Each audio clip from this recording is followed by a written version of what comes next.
We are showing you a live look of SpaceX's Falcon 9 rocket and cargo Dragon here at Pad 39A at Kennedy Space Center. Yesterday's launch was scrubbed because of weather, but things are looking a lot better out there today. The launch team got a weather update about 45 minutes ago, and we are currently, take a look at it there, 80% go, up from 40% yesterday, and fueling began a couple of minutes ago at 2:39 a.m. Good morning, everyone, and thank you for joining us. I'm Megan Cruz with NASA Communications. We will be live with SpaceX at the top of the hour, but first, here's a preview of some of the science that will be flying today. First, let's chat with some Girl Scouts who are sending brine shrimp and ants to space. Evie and Marie, thank you so much for joining us. So we're sending brine shrimp, we're sending ants, and we're sending plants, correct? And 11 girls inspired these experiments. Yes, so there are a total of 3 projects going into the space from the Making Space for Girls program. We have ants going up. It was a younger girl who was really just wanting to see how they move, how they act, if they act differently. We have tomatoes and lemongrass and peppers going up in our plants section, and then of course we have the brine shrimp going up. Evie, you're the one who's sending brine shrimp into space, and I can see that you brought some with you. Yep. Why brine shrimp?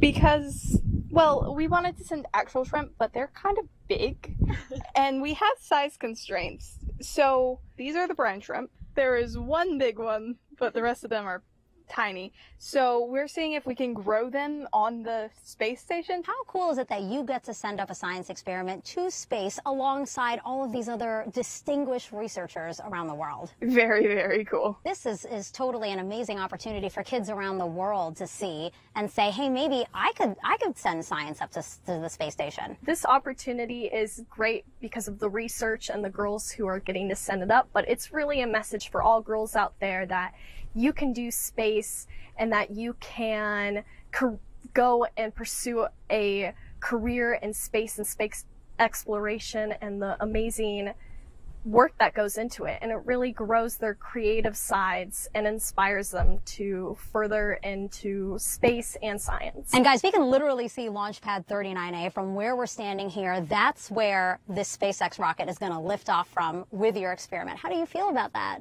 Very, very excited. I've always loved to do science experiments, and knowing that I inspired something that might help people is really, really cool. Awesome. Guys, thank you so much. Thank you. Thank you. The next person I want you to meet is Dr. Nicola Ditrani. He's working with researchers at the Houston Methodist Research Institute to test an implant that can remotely deliver medicine. Thank you for joining me today, Nicola. For those who don't know, we're here at Kennedy's Space Station Processing Facility. Do you mind telling people why you're here? I'm preparing the last step of assembling of an implantable device that we're going to ship to the International Space Station.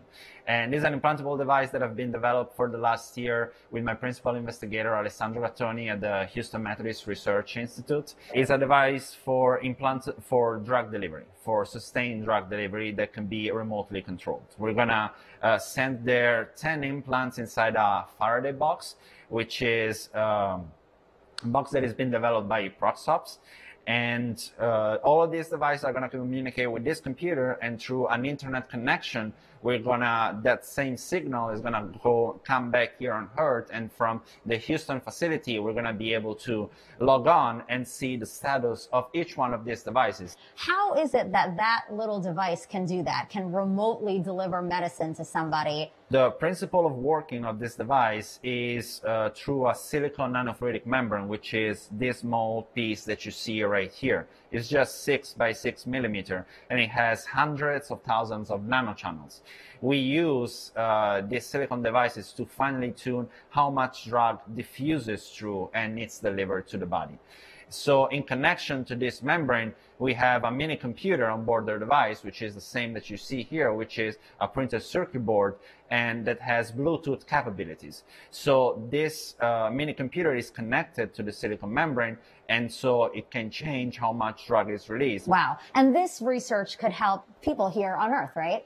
That is correct. The goal of these devices is to actually treat and manage long-term chronic pathologies, such as hypertension or rheumatoid arthritis. Wow. And I think the size is so noteworthy too, because right now the devices that do remotely deliver medicine are big, right? They're big devices. Yes, similar devices that deliver drug for this kind of pathologies usually are peristaltic pump that are pretty big in size. And the way we're able to shrink the device down to this size is because we don't use any mechanical components that are also prone to failure.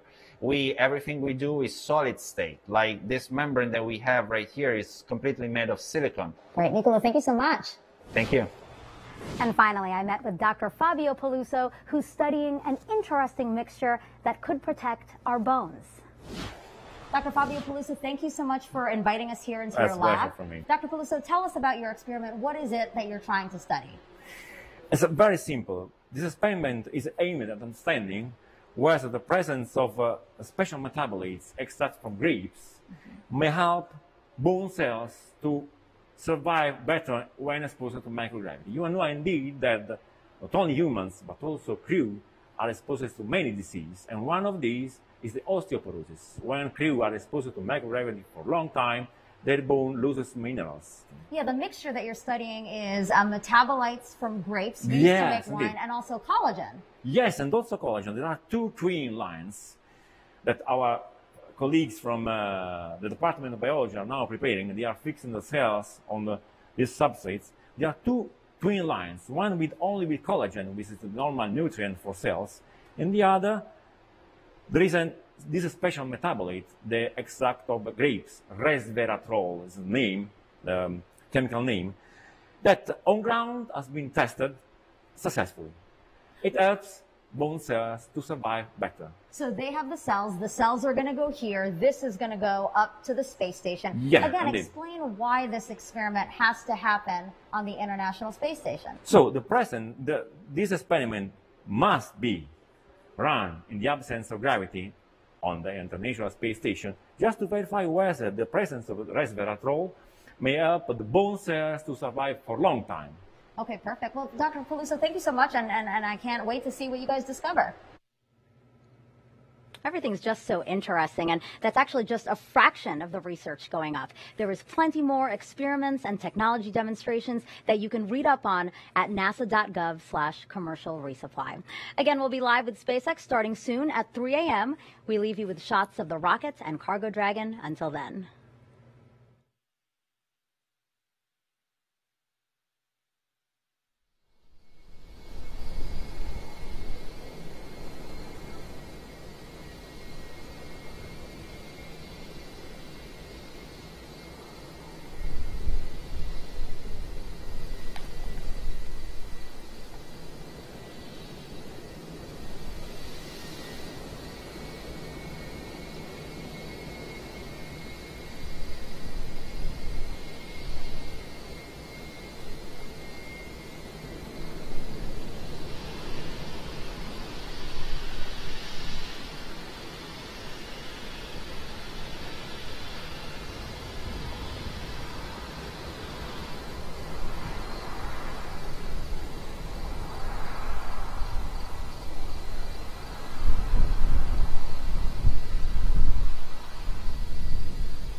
Dragon is in countdown. Falcon 9 is in startup.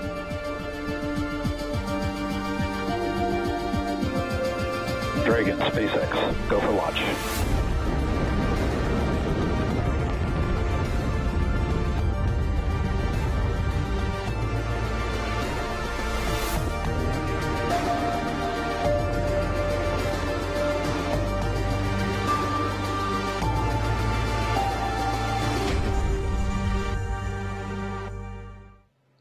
And we are back showing you another live look of SpaceX's Falcon 9 rocket and cargo Dragon here at Pad 39A at Kennedy Space Center.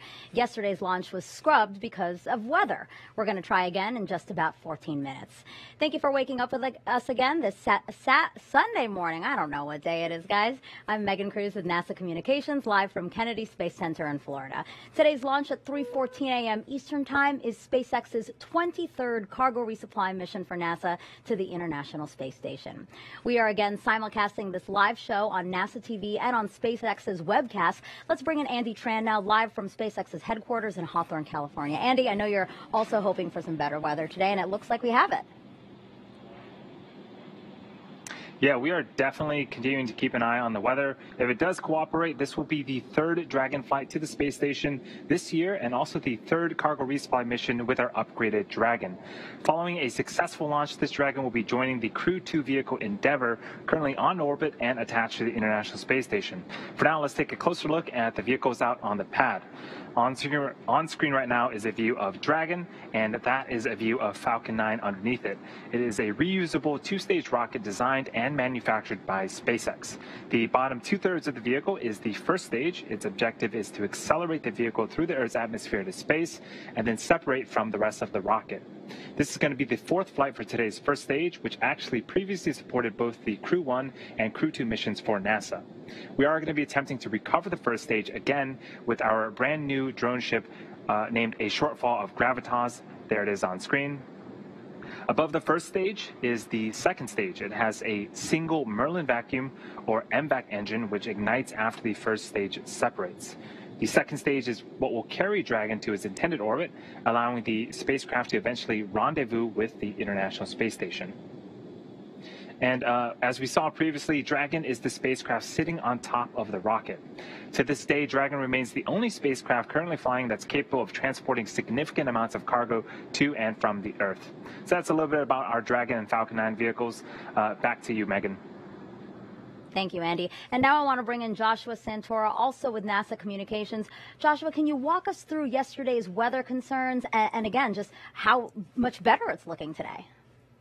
Yeah, Megan, as you said, it is looking so much better today. Appreciate that. And so yesterday we had a lot of concerns happening really close to launch. And as is the case with all weather concerns, it just takes time to get past them. And that's what we saw yesterday is we didn't have enough time.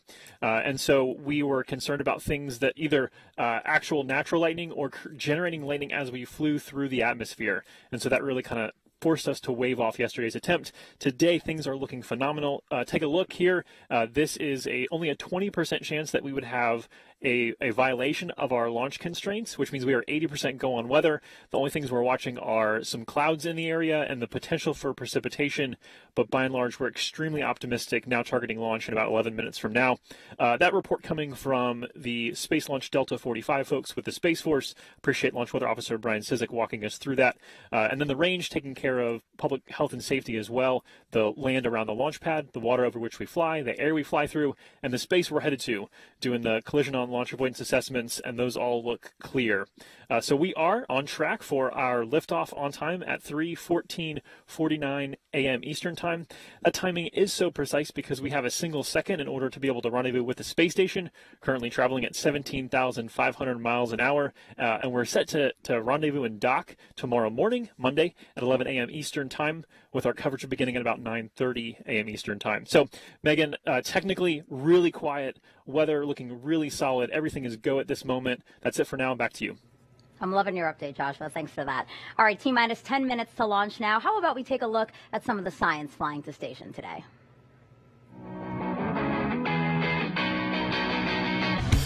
What do ants, plants, a remote implant, and brine shrimp all have in common? They're all part of investigations sponsored by the International Space Station U.S. National Laboratory, launching on SpaceX's 23rd Commercial Resupply Services mission. Moreover, these projects will be supporting the validation of the Faraday Research Facility, a new commercial research facility operated by Proxops that is flying on this mission and will provide additional avenues of experimentation for future investigators. Specifically, the Girl Scouts of Citrus, in conjunction with Space Kids Global, will launch 3 different student-led investigations, all evaluating the characteristics of living organisms in low Earth orbit. One experiment will examine microgravity's effects on ant behavior. Another will look at plant growth in space, and the last will explore how brine shrimp move and behave in the low Earth orbit environment. A team of researchers from Houston Methodist Research Institute is also launching an investigation on this mission that will utilize the Faraday Research Facility. This team has a long and exciting history of space-based R&D in areas ranging from nanofluidics to drug delivery technology development, rodent research, and advanced materials. These research projects have led the team to its latest investigation that will aid in the development of a tunable drug delivery implant. The implant can be remotely controlled to release specific amounts of drug, providing individualized treatment for patients on Earth.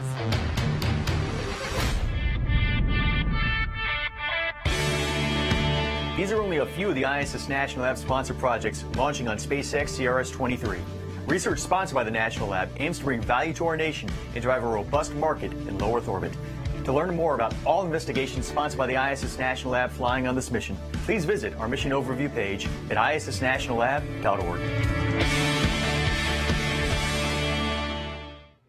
All very interesting and really a wide variety of science. Researchers use the unique opportunity to study things in microgravity to hopefully uncover ways to improve human spaceflight or how we do things here on Earth. Some of today's experiments were loaded onto Dragon just right before yesterday's launch attempt. You can see video there of what we call that late load. Each person is carefully handling the time-sensitive experiments that needed to be packed into Dragon as close to launch as possible. But what happens to the science once it arrives at the space station? Let's take a look at a special tour we shot just for you guys with the astronauts on board. Hello and welcome aboard the International Space Station. I'm NASA astronaut Megan MacArthur along with my crewmate Shane Kimbrough. We are getting ready for the SpaceX 23 cargo mission coming up soon, and we're very excited. It's going to be keeping us pretty busy. Hey Megan, let's go show them around the space station a little bit, and we'll show you where some of these experiments are going to be done. Welcome to the European module called Columbus. This is where a lot of the SpaceX 23 experiments are going to hang out. One of those is called Apex 8, which is going to study the response to stressors at the genetic level of plants. Now, they're going to be really small plants in petri dishes that we're going to eventually put into this facility here that's called Veggie. It's a veggie plant growth facility. On my last flight, I got to grow lettuce in here, and we got to actually harvest that and eat it, so that's pretty cool. One of the things we're trying to do is to learn how to engineer plants to grow better in microgravity, and what we learn from that will be able to help us in the future in space travel, but also help people on Earth grow things better. This isn't the only facility we have on the International Space Station to grow things. We have an advanced plant habitat, and currently we're growing chili peppers in there, which we hope to harvest towards the end of our mission.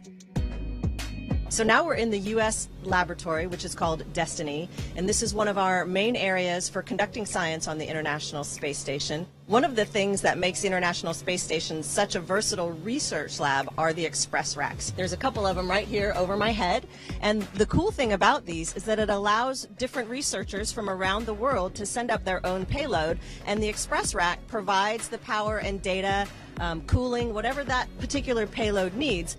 One of the new facilities that will be coming up on SpaceX 23 cargo mission is called the Faraday Research Facility, and it's able to house 4 different experiments at once. 3 of them will house small organisms. The 4th experiment will be a medical experiment to look at remote-controlled delivery of medication. So that will be an interesting technology demonstration as well, and we'll be able to install that facility into one of our express racks here in the laboratory.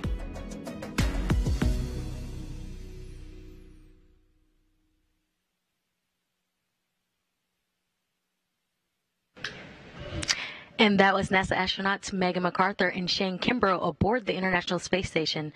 And welcome to the International Space Station Flight Control Room. I am Shaniqua Vereen, live at the Johnson Space Center here in Houston, Texas. The team of flight controllers at Mission Control Houston today is being led by Flight Director Rebecca Wingfield. Teams here at Mission Control will really jump into action tonight into early Monday morning as Cargo Dragon approaches the International Space Station. There are currently 7 crew members living and working aboard the station. Expedition 65 consists of NASA astronauts Shane Kimbrough, Megan MacArthur, and Mark Vandehei, Roscosmos cosmonauts Pyotr Dubrov and Oleg Novitsky, Aki Hoshide of JAXA, and Thomas Pesquet of the European Space Agency. As Crew Dragon approaches the International Space Station in the morning hours on August 30th, NASA astronauts Shane Kimbrough and Megan MacArthur will be monitoring the arrival from the station's cupola. Cargo Dragon will remain attached to the International Space Station for about 1 month before being packed up with critical science and supplies and will splash down in the Atlantic Ocean or the Gulf of Mexico for that science to be analyzed back here on Earth. Everything's still a go from here in Mission Control Houston, and we're looking forward to welcoming another vehicle to the International Space Station. So for now, we'll head back out to Kennedy. Megan?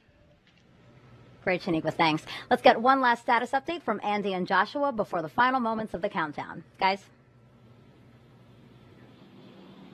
Thanks, Megan. We are about T-minus 3.5 minutes until liftoff. The SpaceX team is working no significant issues. Right now, we are expecting the strongback to be reclining away from the rocket to its pre-launch position, about 2 degrees away from Falcon 9, in order to prepare for liftoff. That strongback is part of the transporter erector. You can see on screen right now, it's starting to recline away from Falcon 9. The transporter erector is that large truss structure next to Falcon 9. Its job is, again, to retract away from the rocket and prepare for liftoff. At this point, RP-1 fuel is completely loaded on the second stage and nearly completely loaded on the first stage. Complete. Liquid oxygen loading is currently underway on both stages and will complete around the T-minus 2-minute mark. In these last few minutes, Falcon 9 is performing final health checks on its primary communications, avionics, and propulsion systems in preparation for flight. Dragon is undergoing vehicle health checks, and we did hear the call out at T-minus 5 minutes for internal power. Switch to internal power, meaning it's living on its own, apart from ground support systems, which is great. We're also expecting right now the checkouts of the second stage thrust vector control actuators are underway. This is what we affectionately refer to as the engine wiggle test. Not very technical, but definitely kind of describes what we're talking about. We're moving the nozzles of those engines on the engine on the second stage to ensure we have control for the uphill climbing and navigating that vehicle. That's just part of making sure the guidance hardware is go for flight. SpaceX will do the exact same thing for all of the first stage engines just a few seconds before ignition. All of this in preparation for our rendezvous with Space Station tomorrow morning. And Space Station right now we're on approach for. We're catching up to. Launch load complete. Is just over the south edge of Australia as we speak. Dragon is in auto idle. And we just heard the call out that LOX load has been completed. That will wrap up propellant loading for the vehicle.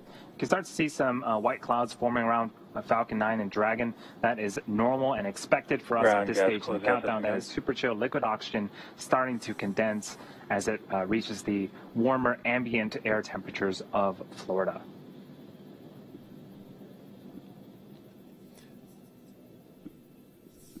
Through the rest of the countdown, we're going to hear a few call-outs, but by and large, we'll just listen in here and walk through as Dragon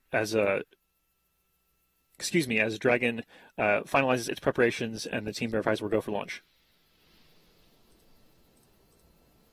Falcon 9's in startup. Dragon is in countdown.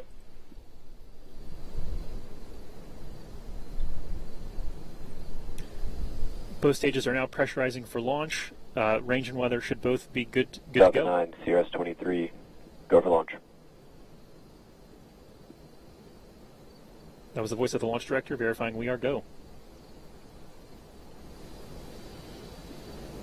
T-minus 30 seconds.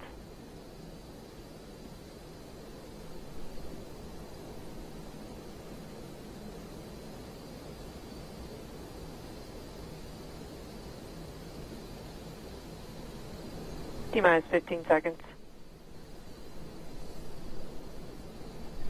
10, 9, 8, 7, 6, 5, 4, 3, 2, 1, 0.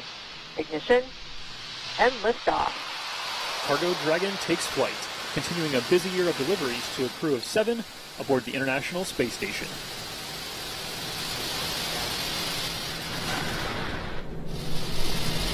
Stage 1 chamber pressure is nominal.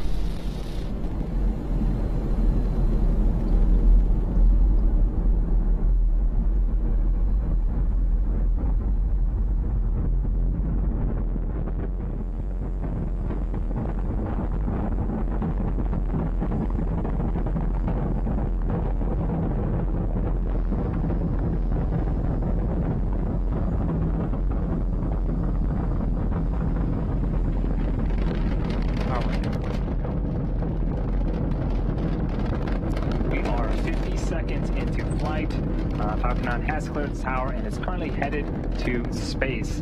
In about 15 seconds here, we're coming up on max Q. This is where the vehicle will experience the highest amount of aerodynamic pressures.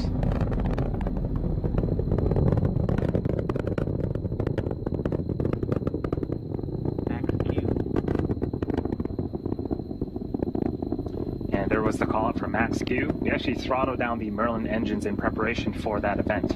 Coming up are 5 more events in rapid succession. Main engine cutoff, stage separation, first stage flip, second engine start 1, and then the boost back burn on the first stage will begin.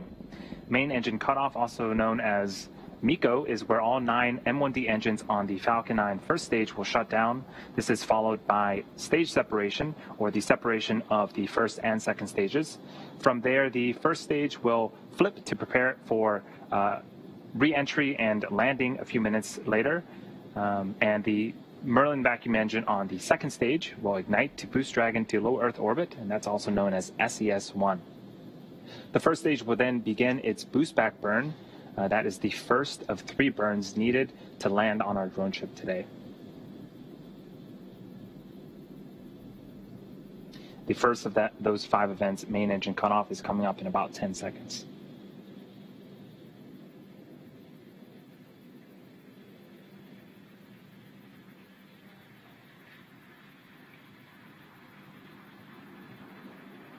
Main engine cutoff. Stage separation confirmed.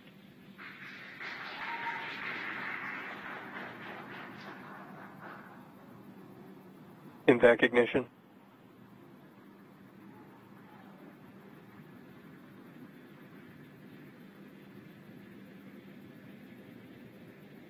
Stage 1 boost back burn startup. Okay, those were those 5 events. A lot happening on screen. Main engine cutoff, stage separation. The first stage performed a flip. Second stage on the right-hand side of your screen ignited its Merlin vacuum engine. And on the left-hand side of the screen, we're in the middle of that first stage boost back burn. Looks like we are getting some really cool views Stage 1 boost back shutdown. Contrails being produced by the first stage. And that was the call out for the successful completion of our first of 3 burns on the first stage. So if you're just joining us, you're watching a live webcast of the 23rd commercial resupply mission to the International Space Station for NASA. This is SpaceX's 21st mission this year, and this is the cargo configuration of our Dragon spacecraft. Acquisition of signal at Bermuda. You might be interested to know, in order to get into space, the rocket has to do more than just go up. It actually has to go sideways really, really fast. At liftoff, gravity is pulling straight down the rocket, and as we ascend, we tilt the engines. That turns the rockets horizontally.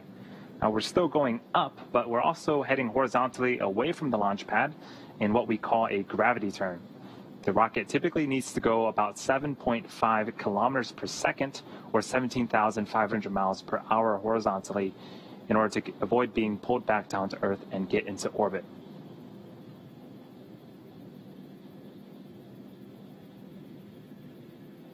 On screen again is the view of the Merlin vacuum engine on the second stage. On the opposite end of that engine is our Dragon. Next event for today's mission is the re-entry burn for the first stage. That's the second of 3 burns. This is where 3 of the Merlin engines will reignite, and this helps to slow down the stage as it re-enters the upper parts of the Earth's atmosphere. And that the beginning of that burn is happening in just under a minute. Seems like we've lost the video footage of the first stage. Hopefully we can get it back in order to see that re-entry burn. But on the bottom left-hand side of the screen is a speedometer of sorts tracking the velocity of the first stage. As we begin that second burn, watch for that speed to slow down, and definitely once we hit the denser parts of the atmosphere, we'll start to see the speed slow down quite significantly.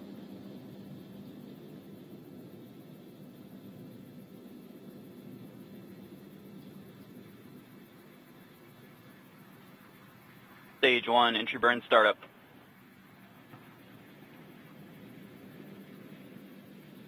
And there is the beginning of the entry burn. 3 Merlin engines have relit and are currently slowing down the first stage. Stage 1, entry burn shutdown.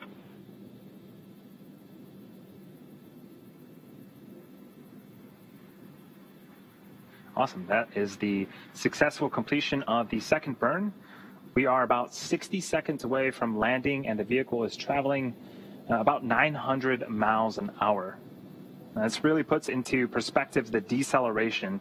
In the span of less than a minute, we'll have reduced the speed from the speed of a jet all the way down to 0 as the rocket lands.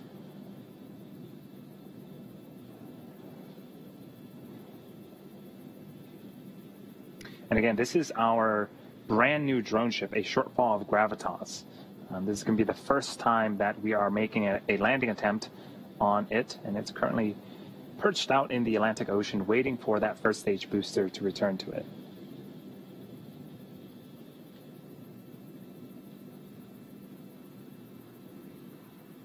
Stage 1, landing burn startup.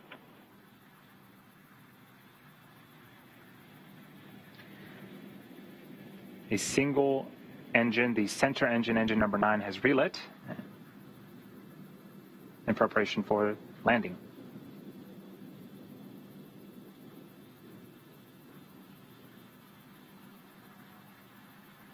Stage 1, landing leg deploy.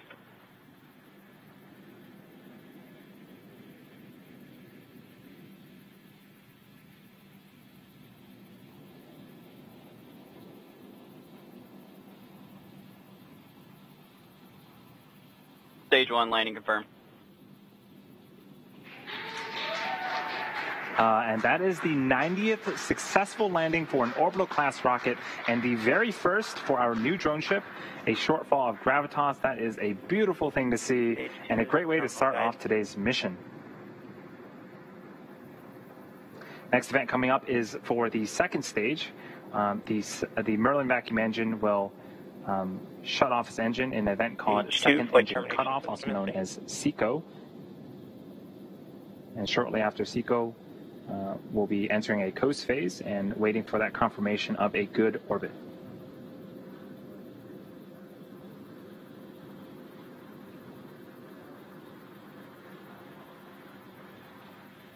SECO.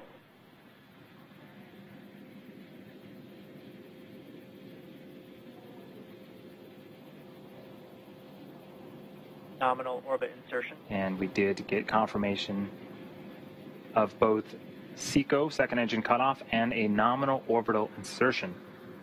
Now, the second stage has one last major task, and that is commanding separation of Dragon a couple of minutes from now. Again, this is the second flight for this particular Dragon and the first reuse of our upgraded cargo vehicle. We should have video of Dragon separation from the top of the second stage. It'll give us a nice view into Dragon's unpressurized cargo trunk.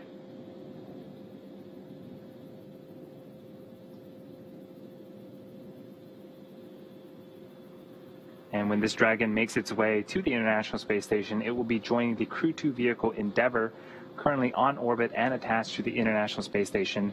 It's going to be super cool to see 2 Dragons docked to the International Space Station once again. And again, for cargo, we will be delivering over 4,800 pounds of science, research, crew supplies, and vehicle hardware to the orbiting laboratory and its crew. This includes the brine shrimps and ants that we had talked about earlier in the broadcast. Now, the science and research being done in microgravity on the International Space Station has benefited our lives here on Earth for decades. What's really cool is that our new Cargo Dragon vehicle is also able to act as a laboratory in the advancement of this science and research. We call this capability Extend the Lab. It allows some powered payloads to remain on Dragon for experimentation during the duration of the mission. This is especially helpful when there is limited to no space on station for additional science, and it also helps cut down the amount of time the crew has to move payloads in and out of Dragon. For CRS-23, there are 3 Extend the Lab payloads launching with the mission, and once docked, a 4th, which is currently already on the space station, will be added to Dragon. So we are about a minute away from that separation from Dragon from the second stage. For now, we are enjoying some views of the second stage Merlin vacuum engine. We can talk a little bit about the upgrades that have been made to Dragon. The first is solar arrays. Typically, after separation, we wait for solar arrays to unfurl from Dragon.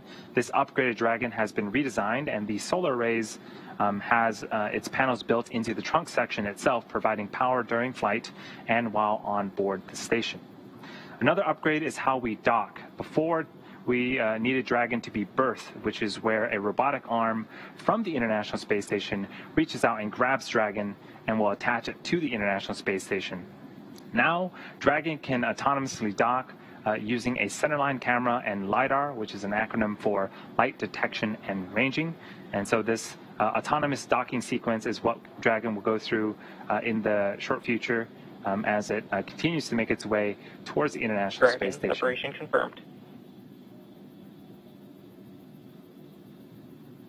And that is a great view of Dragon separating from the top of the second stage.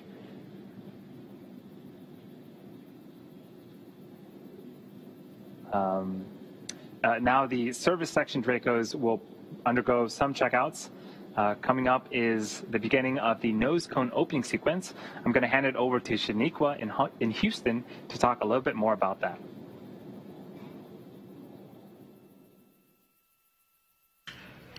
Thanks, Andy. Everything is still going well back here in Houston and Mission Control Houston. Right after Dragon separated, it began a series of automatic checkouts, including some small firings of the Draco maneuvering thrusters. The next milestone is the nose cone deploy.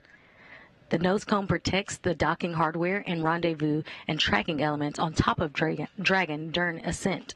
The nose cone deployed uncovers the 4 forward bulkhead thrusters, which Dragon will use for its major burn maneuvers to catch up with the space station. Once open, the nose cone will stay in that position until the very end of its mission, closing prior to re-entry to provide some additional protection to that same hardware during re-entry.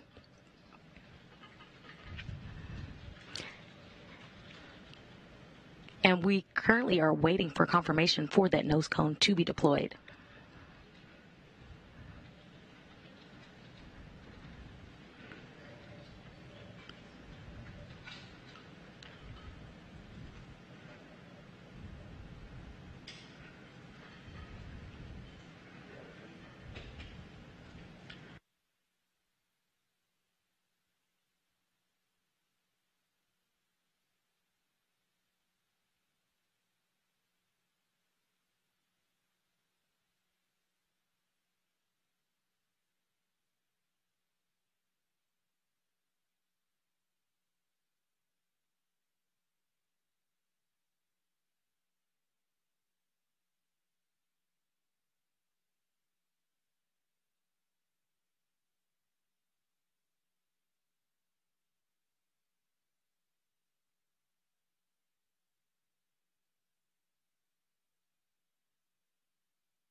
And if you're just joining us, we're in Mission Control Houston currently, and we're waiting for the confirmation of nose cone deploy for Cargo Dragon.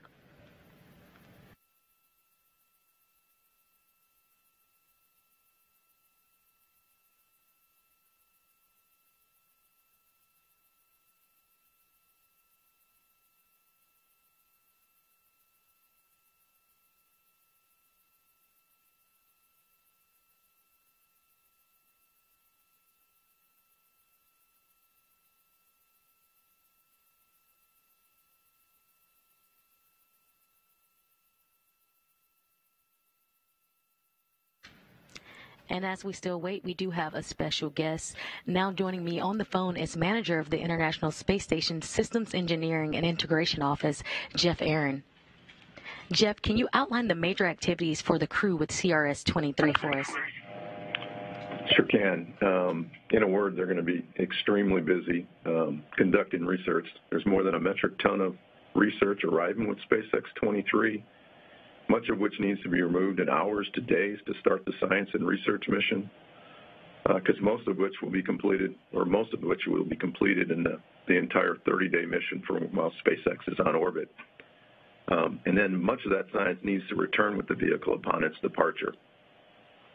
So in addition to the research mission, the crew will be conducting 3 EVAs over a 10-day period of time, 2 EVAs on the Russian segment where 2 new power cables will be installed to enable additional power transfer to the new module, the module that just arrived actually a month ago today, the multi-purpose laboratory module, and 1 EVA on the U.S. segment to install the 3rd IROSA mod kit, which will enable a future solar array upgrade on the U.S. segment.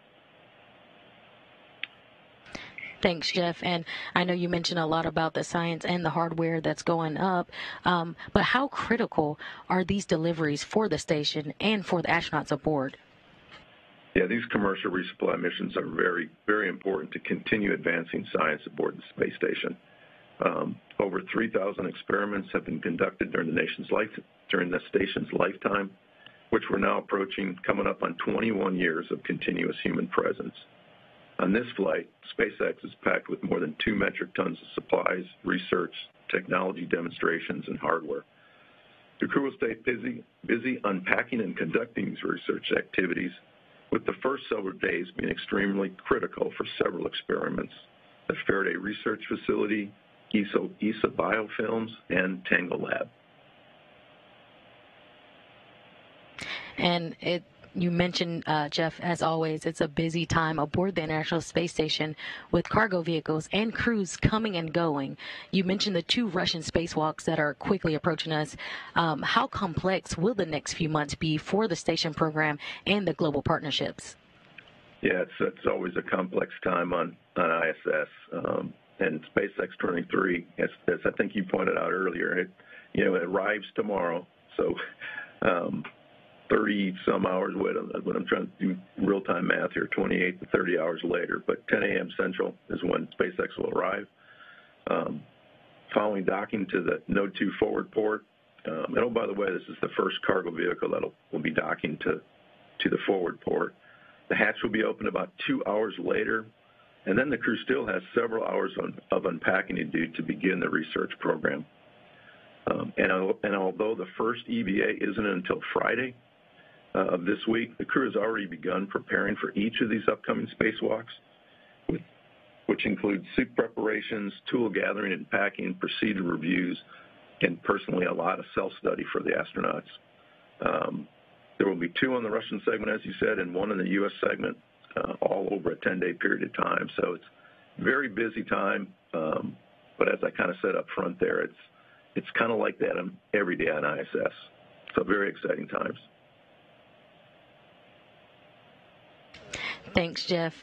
All right, and thanks so much for joining us today. Back here in the International Space Station Flight Control Room, flight controllers are monitoring the systems on the station itself ahead of Dragon's arrival Monday morning.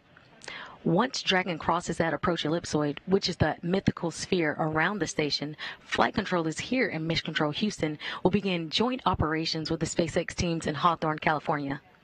NASA astronauts Shane Kimbrough and Megan MacArthur will be monitoring the approach and arrival of Dragon with a planned docking Monday morning at 10 a.m. Central Time, 11 a.m. Eastern. Once Cargo Dragon is docked to the station, MacArthur and Kimbrough will begin those hatch operations that Jeff mentioned. And between the International Space Station and Cargo Dragon, the hatches will be opened. Again, everything's still on track on the International Space Station side. So that'll do it for us here in Mission Control Houston. Now back over to Kennedy. Megan?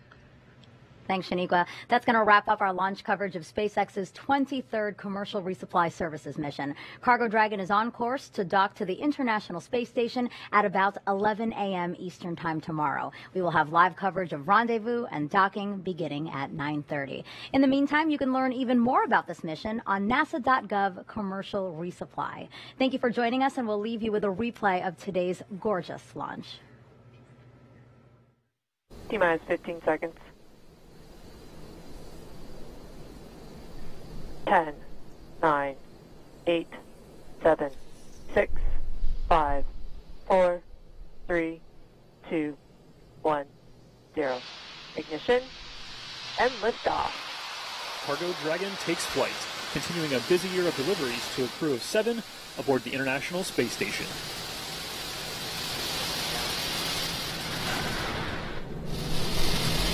Stage 1 chamber pressure is nominal.